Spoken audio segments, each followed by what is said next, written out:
Le monde de nos jours regorge de savoir et d'une multitude de connaissances, que ce soit au niveau social, éthique, moral et scientifique.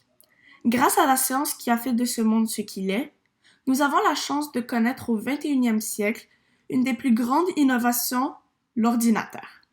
C'est grâce à Alan Turing, un des pères de l'informatique moderne, que nous avons cette innovation scientifique. Ce chercheur dont il sera question dans cette présentation a créé la machine de Turing, l'ancêtre de l'ordinateur.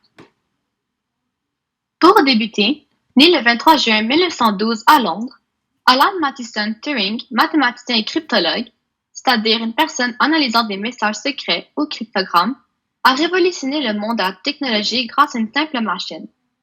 Il aura étudié à Cambridge et à Princeton quelques années plus tard pour un doctorat en logique mathématique.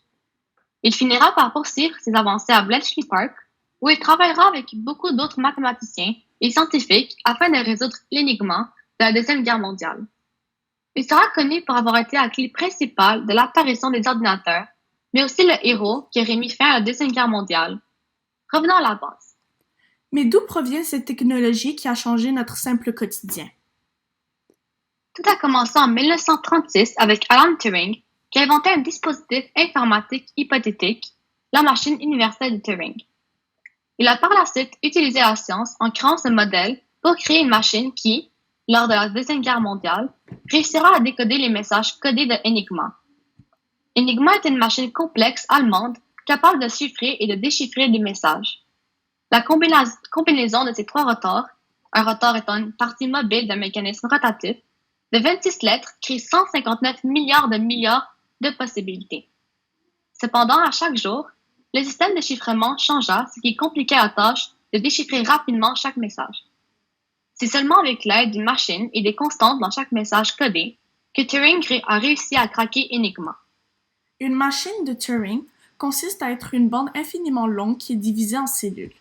Dans chaque cellule se retrouve soit un 1, un 0 ou un espace vide pour les plus simples. Puis, au-dessus des cellules se retrouve une tête qui, elle, est capable de se déplacer à gauche, à droite et peut aussi effacer des symboles dans les cellules pour par la suite les remplacer par de nouveaux symboles.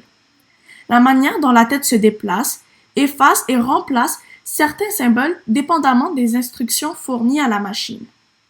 Grâce à la bombe, la machine fabriquée pour décoder Enigma, il a été possible de tester les milliards de possibilités mentionnées précédemment.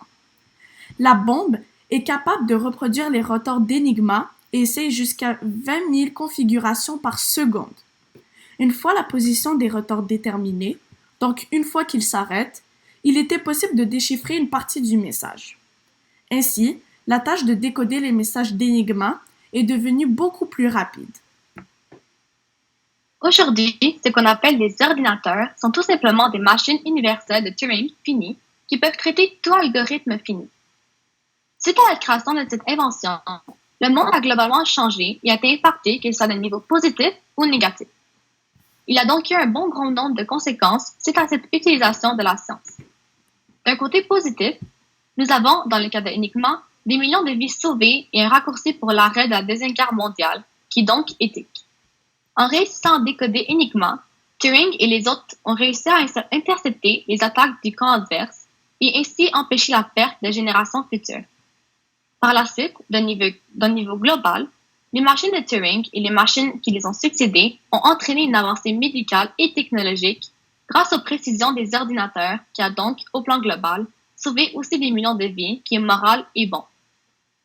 Ça a aidé un bon grand nombre et ça a facilité la vie en général. Les innovations qui sont les machines de Turing ont aussi entraîné une conséquence positive face au plan économique qui mène à la création d'une nouvelle industrie, des millions d'emplois pour des milliers de personnes et une amélioration de la qualité de vie. Cependant, comme toute invention, il y a des points négatifs et des contraintes qui viennent avec. Rien n'est parfait. Même si l'invention a amené la création d'une industrie qui rapporte beaucoup d'argent, la création de ces machines est tout de même coûteuse. Même aujourd'hui, les produits technologiques sont coûteux et c'est encore une industrie complexe du point de vue social et politique. C'est un investissement et des industries comme celle-ci risquent de perdre beaucoup rapidement. De plus, de nos jours, Toute notre vie est centrée sur la technologie, amenant beaucoup de problèmes. Par exemple, au niveau des jeunes, la santé mentale s'est détériorée de manière importante. Il y a donc une mauvaise utilisation de la technologie. Plusieurs personnes utilisent par exemple les réseaux sociaux à leur fin pour initier la violence et partager des messages à caractère violent du côté moral et éthique. De plus, il y a l'apparition de la cybernétique qui a emmené des enjeux philosophiques négatifs face au futur de notre univers où l'intelligence artificielle prendrait le dessus d'un point de vue social.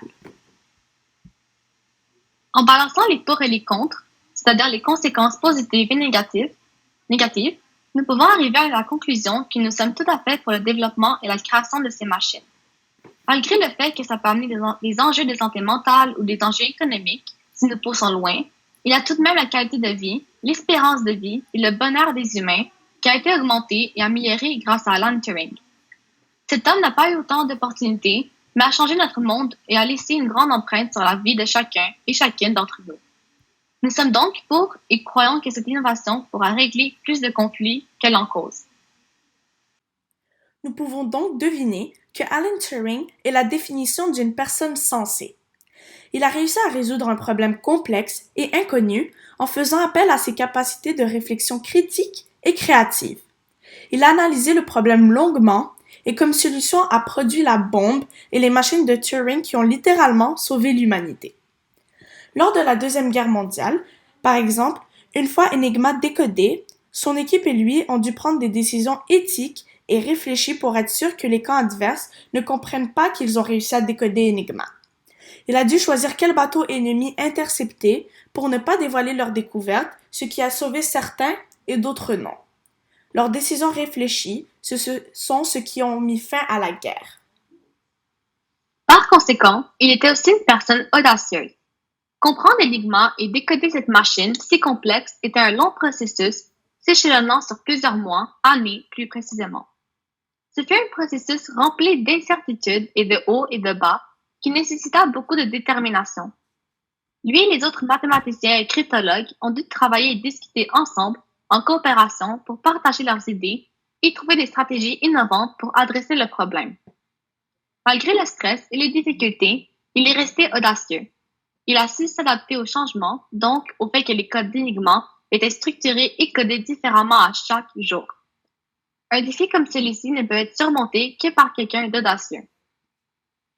Concernant les contextes mondiaux, le contexte mondial innovation et scientifique et technique se démarque logiquement par ce fait que notre sujet est relié et mis en relation avec la capacité algorithmique que les machines de Turing ont pour arriver à calculer et résoudre n'importe quel problème intégré dans leur programme.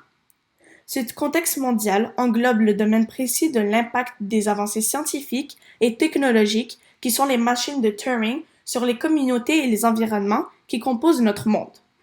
Grâce à cette innovation d'Alan Turing, nous avons amené l'invention de milliers d'autres principes, que ce soit au niveau de la programmation avec le codage et autres, mais aussi avec d'autres gadgets avec le téléphone et les tablettes numériques. C'est pour cela que nous pouvons caractériser cela en tant que géant impact sur la science et le monde. Par exemple, au niveau de compagnies canadiennes, c'est plus de 89% d'entre eux qui ont une forme présente sur le web qui dérive de cette innovation. Selon Alan Turing, je cite, « Les tentatives de création de machines pensantes nous seront d'une grande aide pour découvrir comment nous pensons nous-mêmes. » Le deuxième contexte mondial serait orientation dans l'espace et le temps. Alan Turing visait à régler un problème mondial qui était la Deuxième Guerre mondiale dans les années 40 et a, par la suite, créé les machines de Turing qui ont révolutionné l'humanité en amenant ce principe de programmation. Nous pouvons remarquer, ce tournant de l'histoire, que cette invention a créé. C'est pour cela que l'orientation dans l'espace et le temps est un contexte mondial adéquat, car on peut voir une évolution et une amélioration à travers les années des fameuses machines de Alan Turing. À présent, concernant les sources. La première et la principale source que nous avons utilisée est un site de l'Université de Cambridge. Celui-ci est un site écrit par une organisation officielle et fiable qui a les critères nécessaires pour pouvoir parler d'un sujet comme celui-ci. Elle l'explique de manière assez simple et objective, le fonctionnement des machines de Turing en utilisant plusieurs images et schémas. Elle nous a permis de bien comprendre notre sujet pour pouvoir l'expliquer de manière adéquate. Cependant, la source est en anglais, ce qui n'est pas idéal puisque notre présentation est en français. Mais cela n'a pas empêché notre compréhension du sujet. De manière générale, c'est donc une source fiable. Par la suite, la source suivante est un site du Musée impérial de la guerre, un organisme national de musées militaires britannique à Londres. Nous pouvons ainsi comprendre que cette organisation partage de l'information réelle et prouvée. Ce site parle de Turing en tant que personne, de son travail lors de la guerre, de ses inventions et de son héritage, ce qui nous a permis de bien comprendre sur qui nous faisons notre recherche. La source est, encore une fois, objective et a pour seul but le partage d'informations pour éduquer la population sur un personnage important. Même si l'auteur spécifique de la source n'est pas mentionné et la date n'est pas mentionnée non plus, ces détails ne sont pas cruciaux puisque l'information reste actuelle, peu importe la date, et nous savons que l'organisme est fiable. Finalement, cette dernière source est d'informations technologiques présentant ses propos sources à elle et la date de publication ne datant que de 11 ans, ce qui est raisonnable pour un sujet datant de plusieurs décennies. L'auteur y est présenté et est de confiance. Cette source nous a donc aidés face à la compréhension de l'énigme pour en comprendre plus sur l'innovation technologique de Alan Turing, qui est la machine de Turing.